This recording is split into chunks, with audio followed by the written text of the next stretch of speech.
In this episode of Pop Culture Weekly, I talk to Guy Pearce and Alexander Cary about their new series, A Spy Among Friends. Then I talk to Daveed Diggs about his Apple TV Plus series, Extrapolations. Let's go! Welcome to Pop Culture Weekly with Kyle McMahon from iHeartRadio. Your pop culture news, views, reviews, and celebrity interviews on all the movies, TV, music, and pop culture you crave weekly. Here's Kyle McMahon.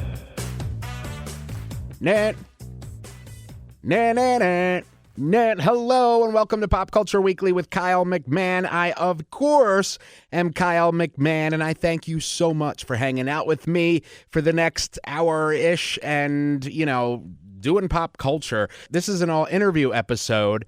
I've got a really cool lineup of guests today. So I talk with Daveed Diggs about his new Apple TV Plus series, Extrapolations. So if you have not yet seen Extrapolations, because it came out today, it is really, really, really an intriguing drama series. First of all, it is created by Scott Burns, who has written the screenplays for Bourne Ultimatum, Contagion, which is really good, The Informant. He also produced An Inconvenient Truth, which won an Academy Award, that documentary, and The Report from 2019 with Annette Bening and Adam Driver. Really, really, really, really intriguing series. So basically, it's a kind of an anthology and premieres today. It essentially depicts the effects of climate change on the planet through all of these various different points of view, different cast members across the world.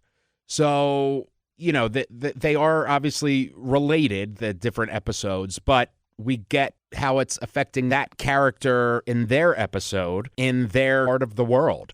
It is really, really incredible. It's got Meryl Streep, Sienna Miller, Edward Norton, Kit Harington, Diane Lane, who I talked to as well, Gemma Chan, David Schwimmer, Kerry Russell, Marion Cotillard, Forrest Whitaker, Tobey Maguire, Heather Graham, Michael Gandolfini, Sherry Jones, Judd Hirsch, Ben Harper. It's a huge ensemble cast, and they're all incredible. I really, really, really love this series. It is exclusively on Apple TV Plus. It is an Apple TV Plus series, and it's 8 episodes, and I highly, highly, highly suggest that you watch it. Who I talked to, I talked to a bunch of the cast, and you'll see that over the next few weeks as we do interviews with various, talent from the series. Today, I talk with the one and only Daveed Diggs. You may know him from a little show called Hamilton, where he originated the roles of Marquis de Lafayette and Thomas Jefferson. And, by the way, he won a Tony Award for Best Actor in 2016 for his role in Hamilton. He also won a Grammy Award for Best Musical Theater Album in 2016 for Hamilton. He stars in Snowpiercer, the series, the television adaptation of Snowpiercer. Oh, and I forgot that he was in Unbreakable Kimmy Schmidt, one of my favorite shows. I love that show. It's so funny. And he is playing Sebastian in the upcoming Little Mermaid live action film, where he has reunited with Lin-Manuel Miranda, who co-wrote some new songs for the film. So this guy is a freaking powerhouse. I loved talking with him. I'm just going to get right into it. Let's listen to my interview with the one and only Daveed Diggs.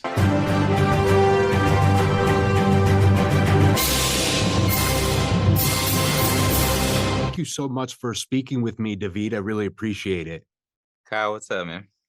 So first of all, the series is absolutely incredibly powerful.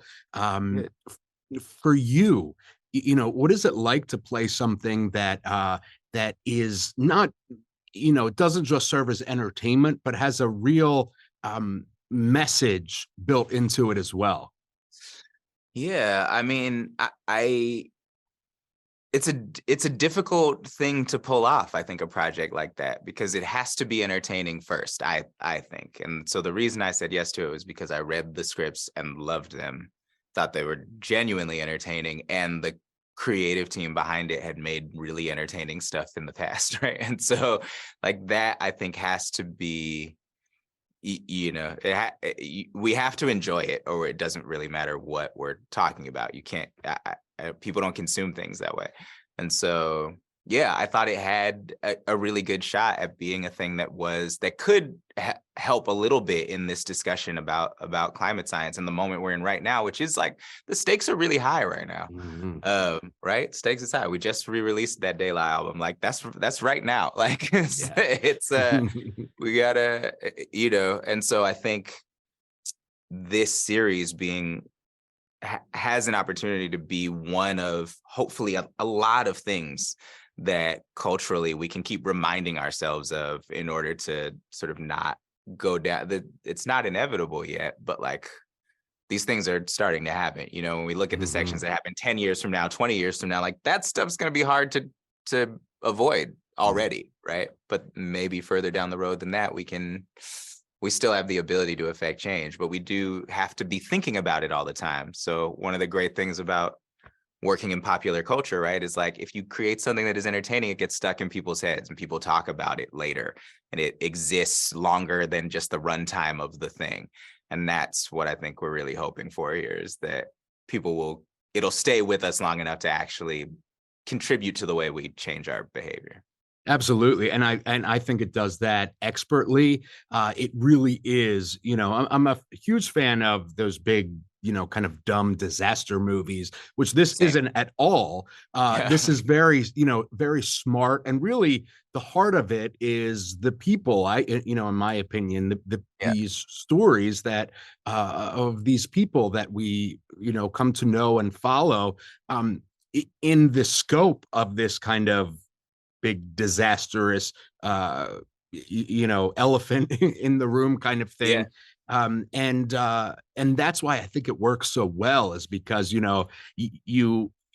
has both sides of it. And so if somebody's going to see the big dumb disaster thing, they may just learn a thing or two, or it may, as you said, just like kind of awaken something in them to be like, wait a second, that that show I saw the other night or whatever.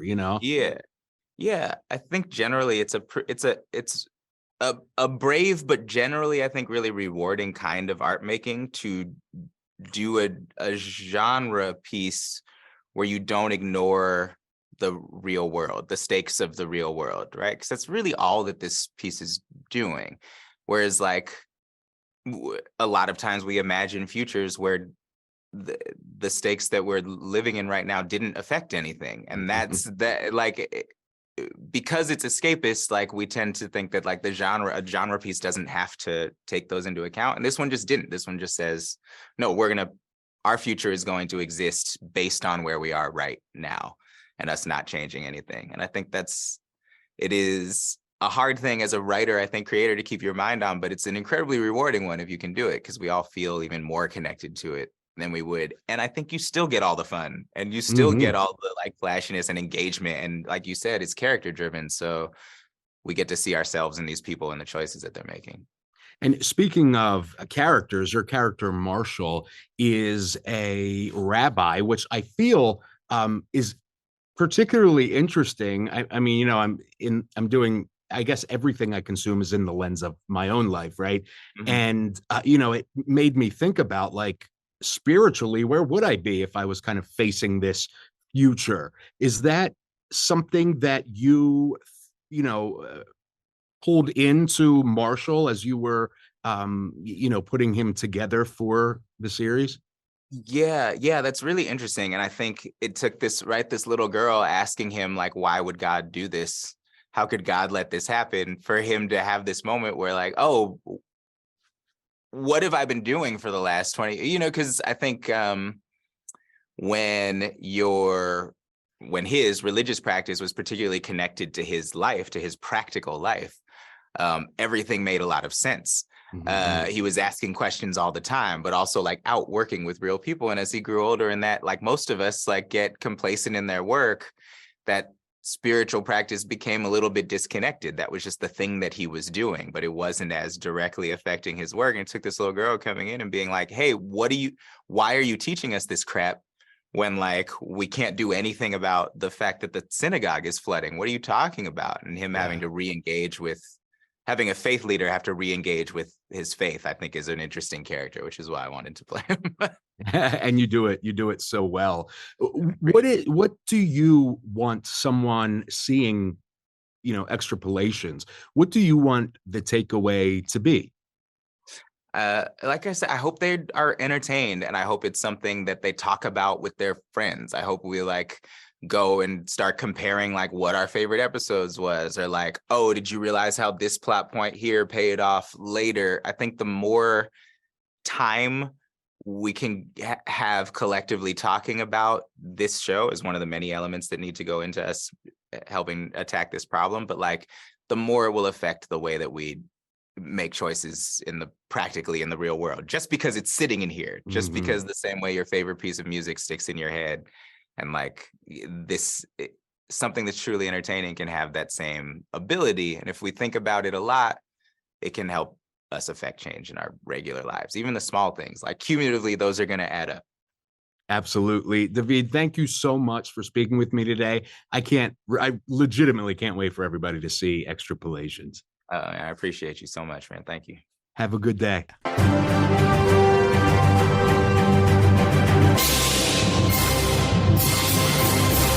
All right. He is going to be one of those EGOT. Oh my God, I'm an idiot. Emmy, Grammy, Oscar, Tony winners. He's got what? The Grammy and the Tony. And wait, does he have he's got the Tony, he's got the Grammy, and he was nominated for an Emmy. He's gonna end up being an EGOT. He's got half of it already. So anyway, Extrapolations is out right now on Apple TV Plus. I highly recommend you watch it. And then come and join the conversation with me on social. Pop Culture Pod CA on Twitter, Pop Culture Weekly on everywhere else. So come and join the conversation. Let's talk David and Extrapolations. All right, next up, A Spy Among Friends. So I talk with Guy Pearce and Alexander Cary, and Alexander is the producer of the series. This is a limited series. It's based on the New York Times best-selling book that was written by Ben McIntyre. It's a 6-episode limited series. It's on exclusively on MGM Plus. It is so good. It's like one of those page-turning, edge-of-your-seat thrillers. And it is the true story of 2 British spies. They're like best friends for, their entire lives, Nicholas Elliott and Kim Philby. So Kim Philby became essentially like the most notorious defector from Britain and a Soviet double agent, right? Like, how insane. And his betrayal, and this takes place during the Cold War, his deep betrayal resulted essentially in the gutting of British and American intelligence during that period. But it wasn't just a betrayal to essentially his country. It was a betrayal to his best friend, too. So it is really, really, really interesting how this is double the thrill, double the emotional impact. It is awesome.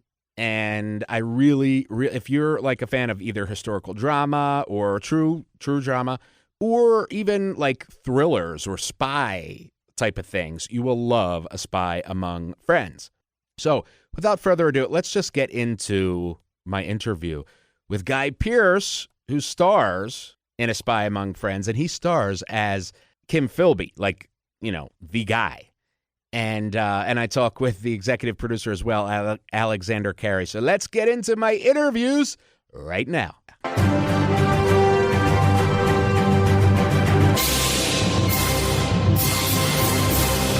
Hi, Carl. Good to meet you.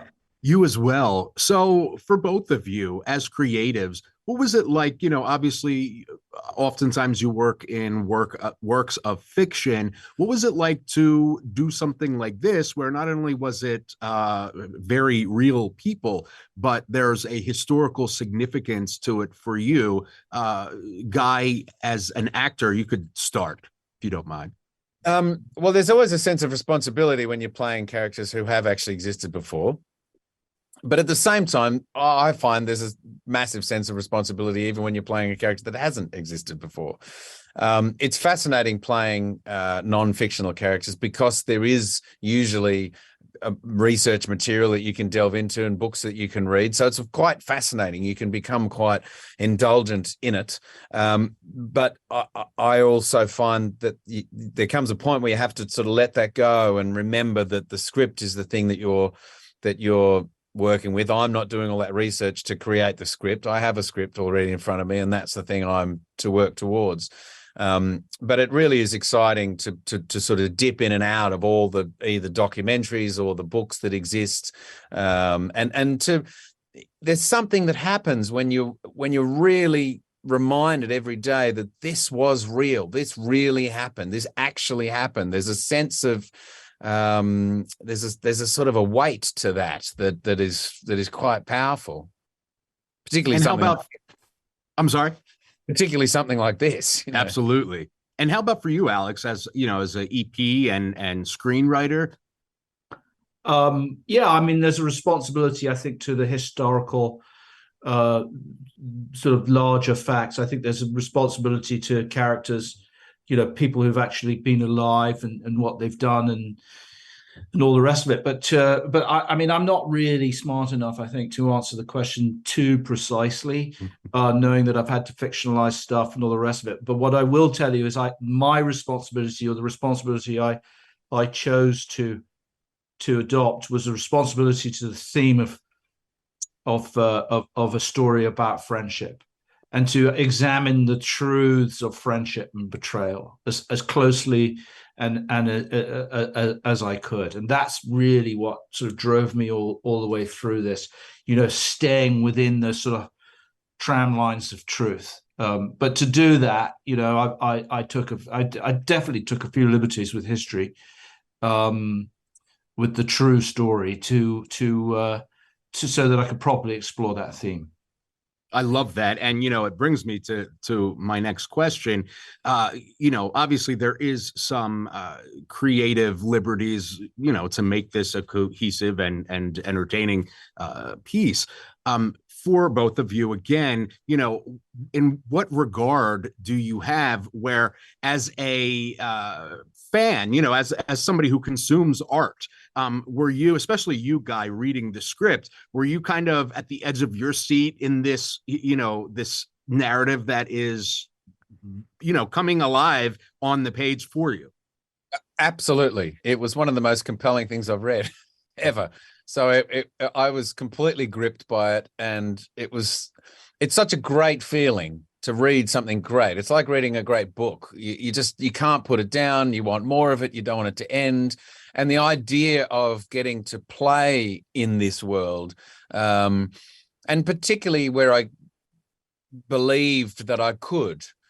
I've read things that are good in the past and gone, but I just don't know how I would do this. I'm just not right for this. But to read something like this that's this good, and to really feel like, yeah, I know what I can do here, was very exciting. Awesome. Thank you both so much. I really appreciate your time. I can't wait for everybody to see this. Thanks, man. Appreciate it. Carl. Have a great day. You too.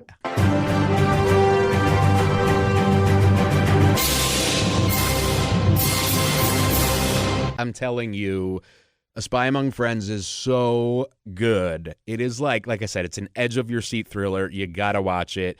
You will absolutely love it. And I can't wait to talk with you. No, I can't wait to talk to you about it. It's really good. It debuted Sunday on MGM Plus. Episode 2 comes out this Sunday. I can't wait to talk to you about it. Just hurry up and watch so we can talk. All right. That's our show for this week. Next week we have some great guests that I can't wait to talk to. I will see you next week.